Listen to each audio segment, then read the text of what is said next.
We are well and truly into award season now, so I thought this would be a good opportunity to talk about some of my favourite and least favourite movies from 2019. So for this video, we're only going to be talking about movies with a 2019 release date only, so movies that premiered in 2018 but then had theatrical releases in 2019, they're not going to be included, so movies like Climax and High Life and The Favourite, nah, get out of here, this is 2019 movies only.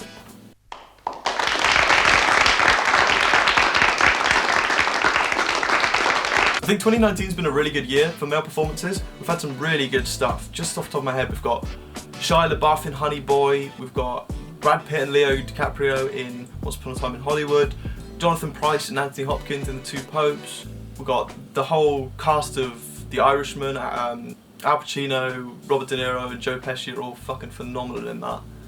One that I think's been particularly slept on is Sterling K. Brown in Waves. He's really, really good in that movie. But ultimately it came down to a choice between two for me. Two performances I had absolutely adored and I had difficulty choosing just one of them, but in the end my last runner-up was Willem Dafoe for his incredible performance in The Lighthouse, and my winner is Adam Sandler in Uncut Gems. Sandler plays this dual, what's the right word? Jeweler, I guess? Who's like a serial gambler and basically has everything riding on this one like extremely unlikely gamble, and he's such an unlikable character, but Sandler's performance is so good you end up siding with this guy even though he's actually a bit of an arsehole. He's cheating on his wife, he's doing all these stupid decisions where at the same time you're watching and going, no, what are you fucking doing?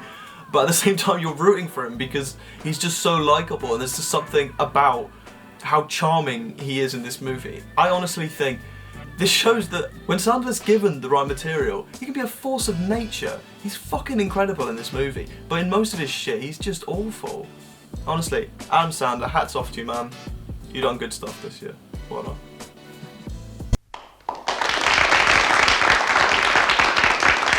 I don't think it's been quite as strong of a year for female performances. I don't know what that says about the industry, but whatever, that's for a different video. Some of the standouts were Lupita Nyong'o, I think I pronounced that right, for Us. She's the best thing about that movie by a long way. The whole cast of Little Women, but in particular Saoirse Ronan and Florence Pugh. Florence Pugh again, then for Midsummer, but my winner is Scarlett Johansson for her performance in Marriage Story. Scarlett Johansson's a bit of a guilty pleasure of mine. I really, really, really rate her. I think she's fucking fantastic. It just seems to come so naturally to her, this kind of completely dialed down, kind of more subtle acting. It's like it's not a very actor-y role, you know what I mean? Like, sometimes acting when the stakes are high, when you've got to cry or you've got to do whatever, it comes a lot easier than just doing something as simple as can you pass me the tea? Or whatever. That's why I rate her performance so well for this movie. It's so naturalistic and played down, and it just works fantastically.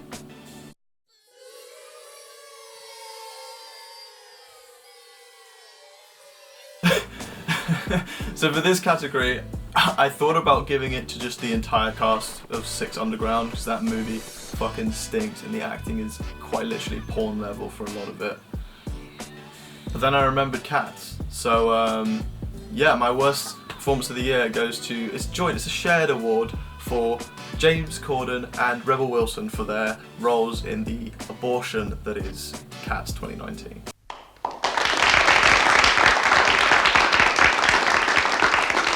I fucking hate Christmas movies, I'm sorry, I just don't like them. Other than Die Hard, they're all shit. So my biggest surprise of the year was actually I found a Christmas movie that I liked. No, not that one. It's actually Claws on Netflix. This movie's such a weird one. I would have never have thought an animated Christmas movie, which is basically a superhero origin story for Santa Claus. Like, that doesn't sound like a good movie, but it just works. It's just great. It's really good fun. You can put it on, watch it with your parents and your grandparents, and everybody will enjoy it. Really interesting, unique, kind of creative animation. Some good voice acting performances, stories, kind of simple, it's nothing too crazy, but overall it's just like a really nice movie.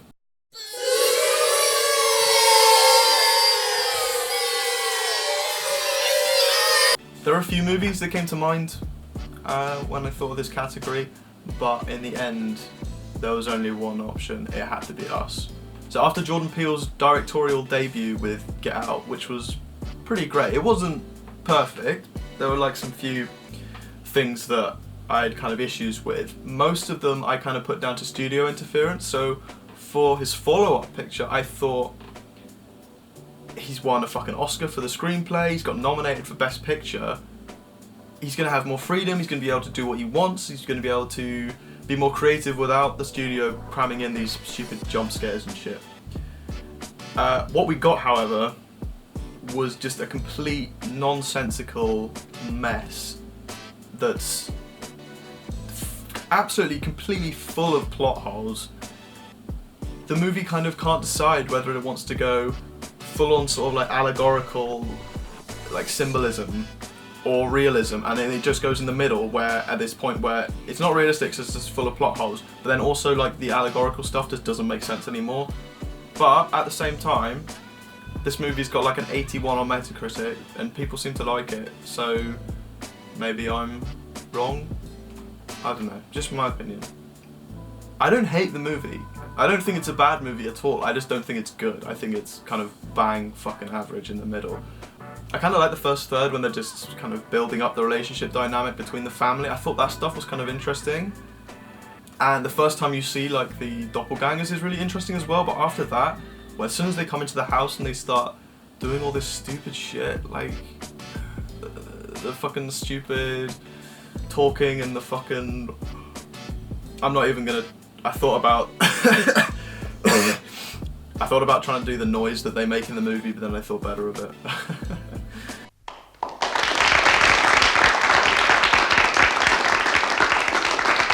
I don't think 2019's been a particularly strong year for animation. I don't know what the fuck Disney were doing. Like, oh my god. I didn't hate Toy Story 4. Like, it wasn't... I don't think it's a bad movie, I just think it's completely unnecessary. Like, 3 ended in a perfect place. 4 just feels like just a cash grab. One of the ones I really did like was Claws, as I said earlier. But for my choice for the best of the year, I'm gonna go with I Lost My Body. I was so shocked to see this get nominated for an Oscar for the best animated picture, but I was in a good way, because it kind of got slept on. Like, it didn't get nominated for anything in the BAFTAs, so I thought it just kind of gone under the radar. And I was really pleasantly surprised to see it get a nomination. I really like this movie because I think the animation is really creative. I think it's a really cool way of telling a story. It's a kind of unique idea. It's kind of a fresh take on that kind of usual boy meets girl love story, but with the viewpoint of a disembodied hand as well. Yeah, go watch it. Just make sure you watch it in French rather than in English, because the English dubbing, eh.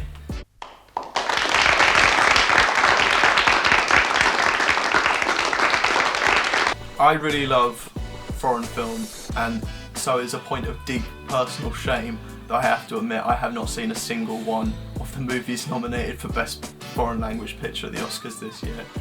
It's not entirely my fault. As far as I'm aware, Pain and Glory is the only one that's actually had a full UK theatrical release. I might be wrong, I'm not 100% on that. But as far as I'm aware, the others have only shown in London in like 1 or 2 screenings. Like, I tried to go to see Parasite. The director was doing like a preview of it and doing a Q&A afterwards. I really wanted to go, didn't manage to get tickets, unfortunately. However, I have seen some foreign language films, and particularly some which are really great that I kind of got slept on a bit. La Llorona in particular, or The Weeping Woman to give it its English title. Not to be confused with the shitty American horror movie called La Llorona, which also came out in 2019. Yeah, I thought La Llorona was fantastic and got massively slept on. I'm hoping it'll get a proper full release at some point soon. But my pick for Best Foreign Language Film of the Year is Monos, directed by, I can't remember. Alejandro Landes, I think. Where's my fucking phone? It's basically this kind of hallucinogenic kind of story about child soldiers in the Andes, where there's some, like, you don't know where it is, somewhere in South America in some sort of civil war. You never find out what country it's in or who they're fighting against. These kids basically have been put in charge of looking after this hostage, this American hostage, and what follows is basically you just follow the story of what happens when you give a bunch of kids assault weapons and tell them to look after this hostage in a mountain or in the jungle. Like, what happens when and it's fucking fantastic. It's really, really good. The score for this movie is done by Mika Levi, who also did the score for Under the Skin, which is one of my favourite films of the decade and has one of my favourite scores of the decade as well. It's all of this awesome experimental kind of synth noises. It's exactly the same in Monos. It just creates this incredible atmosphere. If you want to find out more, I really recommend watching the trailer because it's got some of the music over the top of it, and it gives you quite a good taste of what the movie's actually like. So I'll put a link to that in the description. Go have a look because it's a fucking good movie, and I really recommend you give it a watch.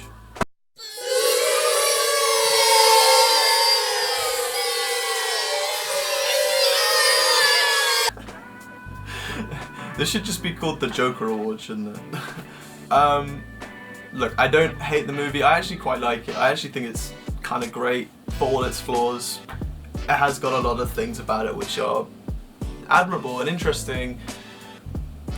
But at the same time, as of recording, Joker is the 30th highest rated movie ever on IMDb. It's nominated for 11 Oscars. Look, the strengths of the movie are, you got one of the best actors working at the moment. Joaquin Phoenix is a fucking incredible actor, and he can make any script look good. And this is a case of an actor making a script look good. The screenplay is nothing special. Let's be honest, it's all Phoenix's performance. He literally carries the fucking movie. If a worse actor was in that role, I honestly think the movie would have been significantly worse off for it. There are some really other good things about the movie. The cinematography is pretty good. Like, it's really nicely shot for the most part. The score's a bit meh. But for me, the biggest criticism I can have of it is it's so muddled in its themes. It doesn't quite seem to know what it wants to say. Is this like an anti the 1% movie? Is it about violent? I don't fucking know.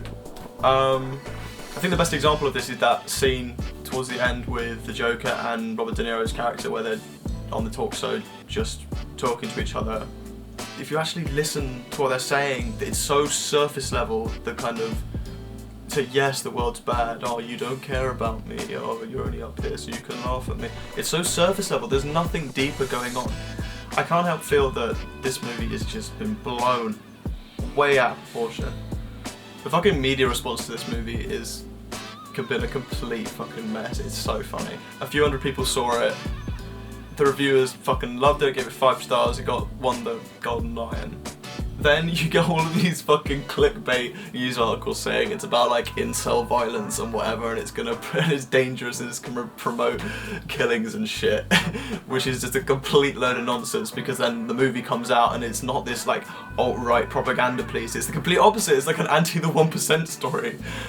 In reality, it's just in the middle. It's not amazing, it's definitely not dangerous, and it's probably a good movie, but it's just, it doesn't have much to say. Its themes are very surface level, and there are better movies coming out every month than Joker, I'm afraid. It has its strengths, but at the same time, there are a lot of things about it that just don't work for me.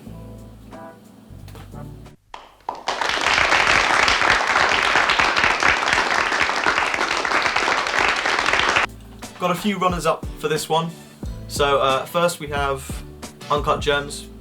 As I was talking about before, it's a fucking awesome movie. You got the Safdie brothers doing what they do best. It's almost anxiety inducing. It literally, the movie grabs you by the shoulders and basically shakes you for 2 hours and then puts you back down again, and you're left there kind of like exhausted, like, what the fuck did I just watch? It's fucking great. It's such a ride, and the performances are fantastic.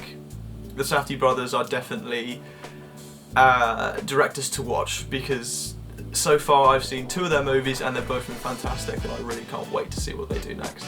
Next up, Midsommar, Ari Aster's follow-up to Hereditary from a couple of years ago.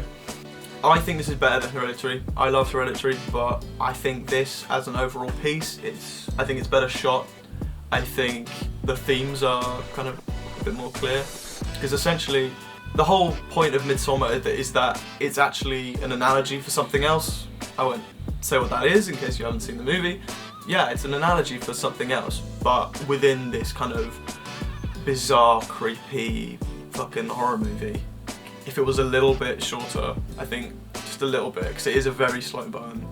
It's worth it 100%, and I think it's a fantastic movie, but I think if it's just a little bit shorter, for me it could have been my favourite movie of the year, maybe, I don't know. My final runner-up is, of course, the fantastic Martin Scorsese modern classic that is The Irishman. This movie is a classic, and it's only been out for, what, less than 2 months. Classic Scorsese.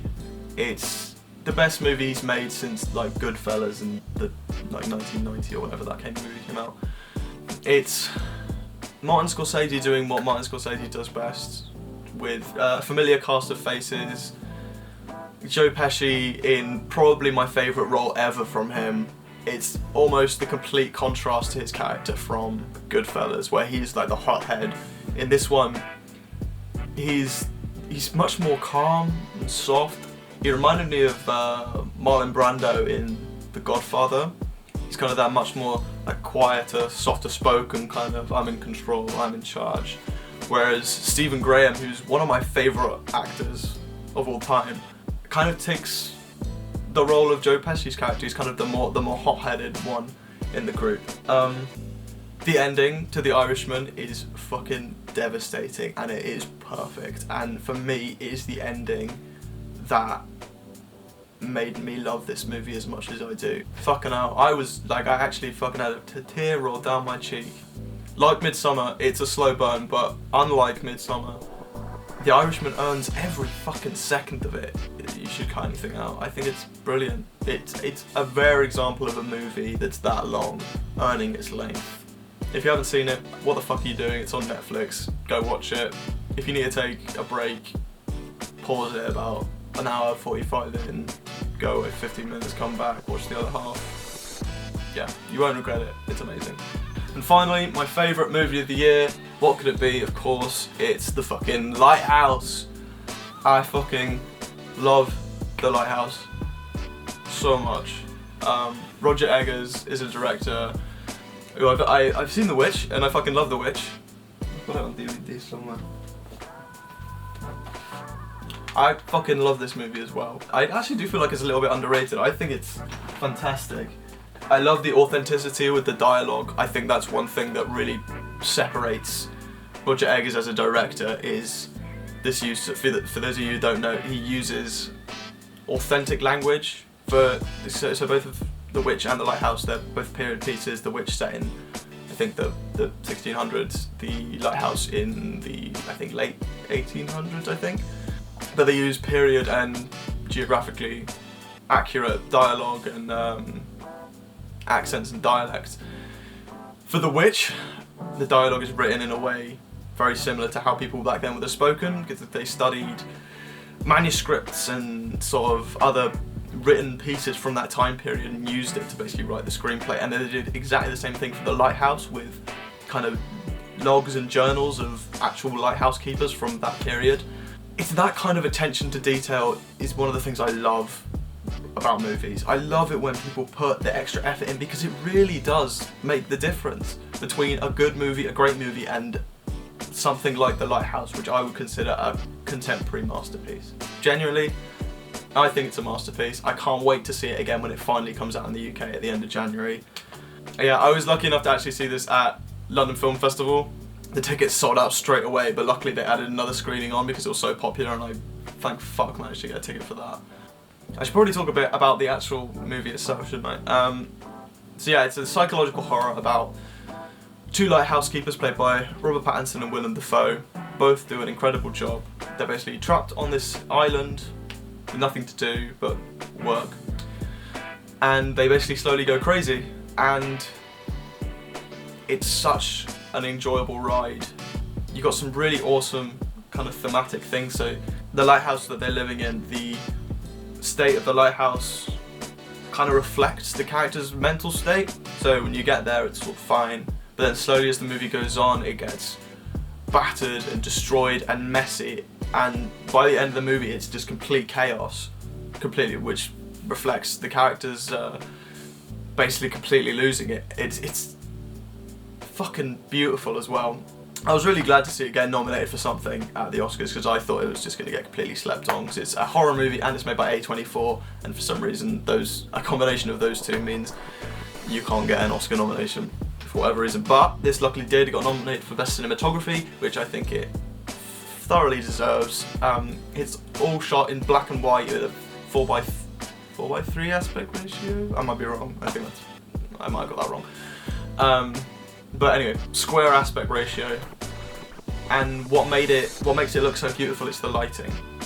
Everything, all the characters, the sets, they're all lit so meticulously, so beautifully, to kind of highlight what the bits that you're supposed to see.